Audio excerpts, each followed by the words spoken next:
بسم الله الرحمن الرحيم والصلاة والسلام على سيدنا محمد وعلى آله وأصحابه أجمعين اما بعد۔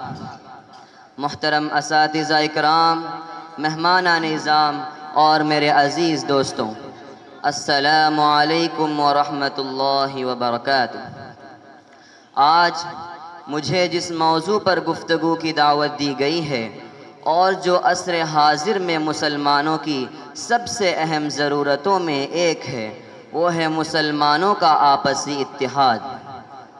حضرات، آج کل جو اسلام اور مسلمانوں پر حملے ہو رہے ہیں اور جو کوششیں مسلمانوں کو مٹانے کے لیے کی جا رہی ہیں اور جس میں ان کو ایک حد تک کامیابی بھی مل چکی ہے، اس میں ان کی سب سے بڑی کوشش اور کامیابی مسلمانوں کے آپسی اتحاد کو ختم کرنا اور ان میں اختلافات کا پیدا کرنا ہے۔ آج مسلمان مختلف فرقوں میں بٹے ہوئے ہیں، ان کا کوئی اجتماعی قائد نہیں، ہم نے اپنا کوئی رہبر نہیں بنایا، اگر کوئی ہے تو ہماری طرف سے ان کا تعاون نہیں ہو رہا ہے، ہم نے ان کو اکیلا چھوڑ دیا ہے۔ نتیجہ یہ ہوا کہ حکومتوں کی ہمتیں بڑھ گئی تو وہ کبھی کسی اور کو اور کبھی کسی کو زیر زندان پھینک دیتے ہیں۔ اگر ہم سب ایک ہو جائیں تو کس کی ہمت کہ ہماری طرف نگاہ بھی اٹھا کر دیکھیں؟ ہم سب مسلک کی بنیاد پر لڑائیاں بند کر دیں۔ اگر آپ کو کسی مسلک سے تعلق ہے تو بہت مبارک، لیکن ہمارا اصل مذہب کلمہ طیبہ لا الہ الا اللہ ہے۔ قرآن نے ہم کو جو نام دیا ہے وہ مسلمان ہے، ہم کو کسی مسلک اور کسی فرقے کی طرف منسوب نہیں کیا ہے۔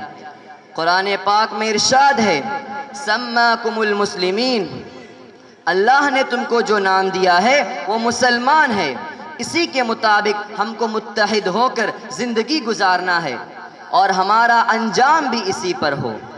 وَلَا تَمُوتُنَّ إِلَّا وَأَنْتُمْ مُسْلِمُونَ، تمہاری موت صرف اسی حالت میں ہونی چاہیے کہ تم مسلمان ہو۔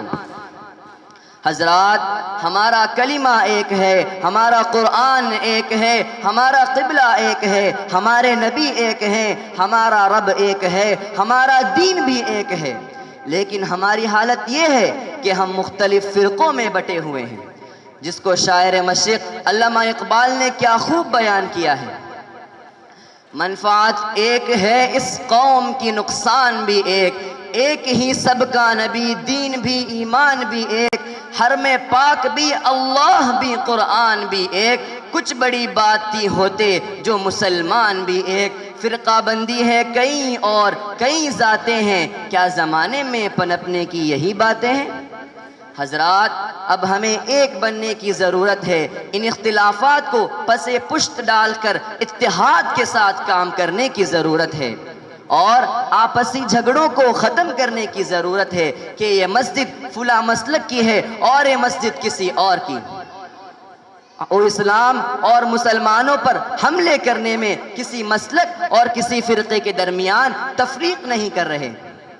اگر مسجدیں توڑی جا رہی ہیں تو درگاہیں بھی بند کر دی جا رہی ہیں۔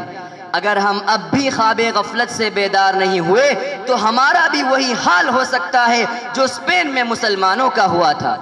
ہمیں اسلامی احکام پر عمل کرنا مشکل ہو جائے گا، اسلامی شناخت کے ساتھ زندہ رہنا مشکل ہو جائے گا، ہمارے نونہالوں کی اسلامی تعلیم پر پابندی لگ جائے گی۔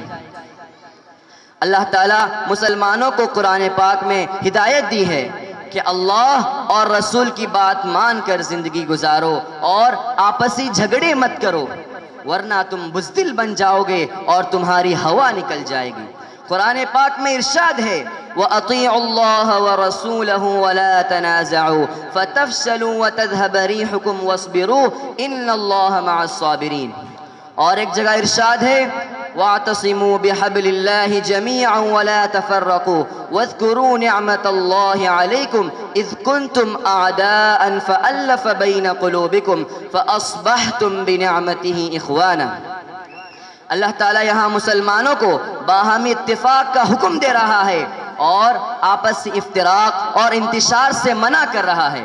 اور اللہ تعالیٰ اپنی ایک نعمت کا تذکرہ کرتے ہوئے فرما رہے ہیں کہ تم آپسی عداوتوں میں ڈوبے ہوئے تھے، ہم نے تمہارے دلوں میں آپسی الفت ڈال دی اور اسی کی نعمت سے تم آپس میں بھائی بھائی بن گئے۔